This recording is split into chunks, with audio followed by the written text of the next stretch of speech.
айналғанда аядай қала шықты. Алдымыздан кішкентай ана шықты. Қырда отырған ауылға апаратын жалғыз аяқ соқпақтан адасыпты.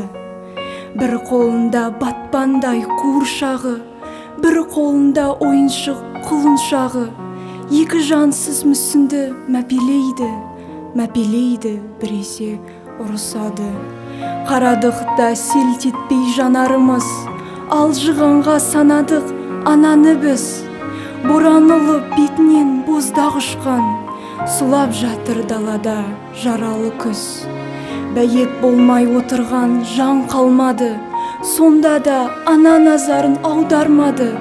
Сәби дейін өзімен өзі болып, қуыршақ пен құлыншақ алданғаны. Сөзге тартпақ болып ек естімеді, адам қалай оп-оңай ескіреді. Адамның ғұмырынан қысқа не бар, күн еңкейсе болғаны кешкіреді. Жастар-ай, жамандық жоқ көңіліңізде, мұны отырған ана кім, көрдіңіз бе? Бір күрсініп алды да отырған қарт, ана өмірін баяндап берді бізге.